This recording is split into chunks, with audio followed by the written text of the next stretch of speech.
So as everybody knows, I'm blocked from Ian Garry, so this one flew under the radar for me. Somebody brought it up on a live stream last night, and when I did go and have a little investigation, I started to put together a few little elements of Ian Machado Garry's Instagram, and it doesn't make for good reading in terms of his PR strategy, and it doesn't make for good reading in terms of his monetary status. Behind every marketing campaign is a team of executives, fact checkers, art directors, and more. But of course, marketing teams are only human. And humans can be really, really dumb. Basically what has happened is there's a video flying around, we'll have a look at it in a sec, and it's Ian Garry handwriting out his hit list for 2024, and the names that appear on it I'll wait to show you in the video because it's quite funny and it's quite entertaining. But there's so much more behind this just being a stupid bad PR stunt gone wrong, writing out the names of who you want to fight like a 12-year-old girl writing into her diary. It's much more than that, and I'll get into that in a second. Before I do, if you could hit like, subscribe and share, I'd really appreciate that.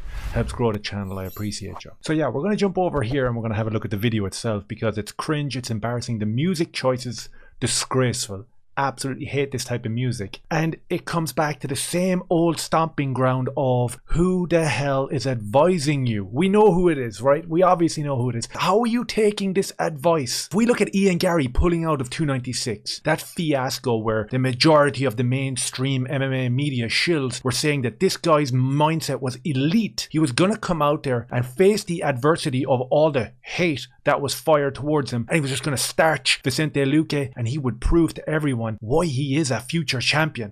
Nothing happened like that. It all blew up in these guys' faces, and not one of them have come out and said, you know what, he's not that guy.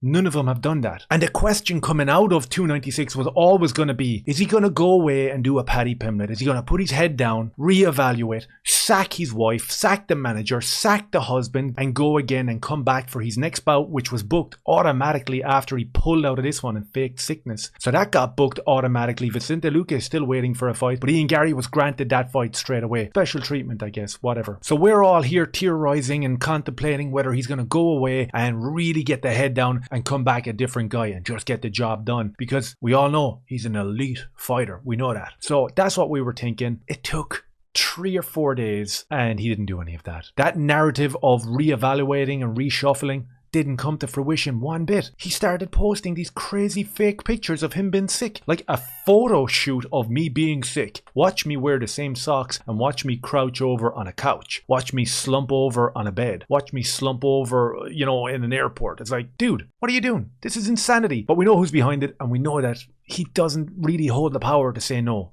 That's just not there. He doesn't hold the power to say no anymore. So that's who's behind this video. That's who's behind these other videos that I kind of came across today. And in terms of the monetary side of it, this video is an advertisement for Timex. It's a watch video. So I guess, like, because the money didn't come in from the UFC 296, because he's living out in Brazil instead of the UK and Ireland because it's too expensive here, you know, the cost of living over there is extremely low. And this guy is putting out videos saying that everybody's a hater because I'm so successful with my business adventures. So he's back a week after faking sickness and getting out of a fight because he knew that the eyes of the world were going to be on him, and he didn't have that elite mentality to go through with it and actually show everyone how strong he was. So a week later he's back, he's doing fake photo shoots of him pretending to be sick. That's cool. And then we have shit like this. His hit list, and the hit list comprises of some strange rap music that no one really should be listening to, and it consists of him writing some names into a diary like he's a 12-year-old girl on her first year at Hogwarts. And he's also selling a watch.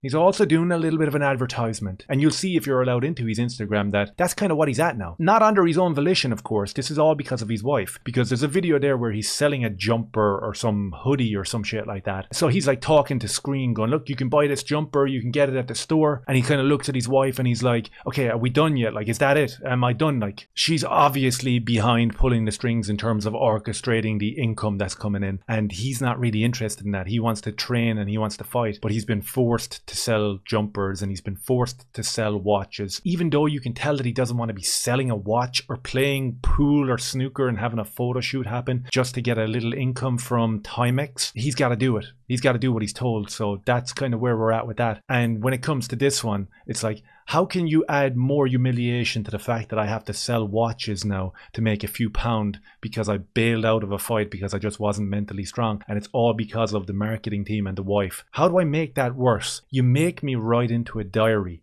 like an idiot who's on my hit list. Like, it's cringe enough when he says these things in interviews. How cringe is it that you're writing it into a diary? Oh my God. There you have it there. Look, I'm just going to pause it at the end. I'm not going to play the whole thing because that music will probably get copyright struck on YouTube. It's garbage music anyway. I don't know how he's playing that. Here's his list for 2024. It is Jeff Neal, Colby Covington, and he writes the word Sean. Okay, so there's a lot of speculation online in terms of who Sean is. Is it Sean Strickland? That wouldn't go very well for you. And you got to get in line because one of the most elite wrestlers in the UFC and in the game of MMA full stop, Leon Edwards is way ahead of you in there. So you got to get in line there before you can jump up and take a belt at 180. So that is what it is. I guess he wants to get back at Sean Strickland, who initially called him out, who initially dogged him, who initially alerted everyone to exactly what was kind of going on behind the scenes with Ian Garry and his management team, and then kind of reneged on it and said that, oh no, look, you shouldn't really be doing that. Okay, cool, whatever. Is it Sean Brady? We spoke about this last night in a live stream. I would love if it was Sean Brady because he talked shit about Ian Garry as well. So many people did, but Sean Brady did it very well. And I think that that would be an awesome fight to watch. I would love to see Sean Brady versus Ian Garry. An absolute stonker. I think that Sean Brady would pick him up and bounce him off the ground like a basketball. And you'd love to see it. Again, this comes back to marketing. This comes back to your PR team. And it comes back to learning from your mistakes. And it kind of comes back to that old adage of try not to make the same mistakes over and over again because that's the sign of insanity, right? Or in Ian Garry's case, let's make that mistake 6, 8, 10 times just to make sure. Your marketing team and your PR team should be sacked. You should probably shut down the Instagram because it's actually mortifying every time you post something up there. You look like you're being held hostage and you're being forced to make adverts about jumpers and watches by your bird, and you're actually showing this video live on your Instagram channel. And even if we go back and look at that scenario where his wife brought it to him during an Instagram video where she said, listen, there's a lot of people talking stuff online. I think it was the case when he was talking about the dude with the beard online talking shit. That whole scenario. He wasn't interested in that either. He totally looked disinterested in having that conversation. I think if you watch that video, he actually says something like, go hang out with your ex-boyfriend there or the nutritionist, or go hang out in that room and have a chat with him and cry on his shoulder or something like that. Something about your ex, which does validate a lot of the points that the ex-husband nutritionist travels with them and stays with them on the road,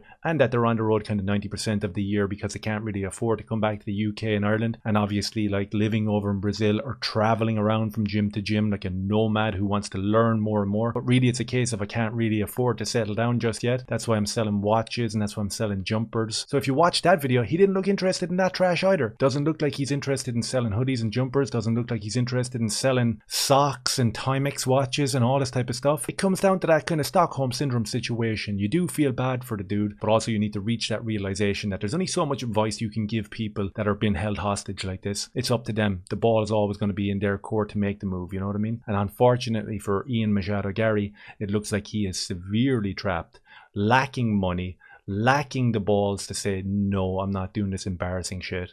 And I can't believe that this one slid by me. Let me know your thoughts down below. Hit like, subscribe and share. Cheers.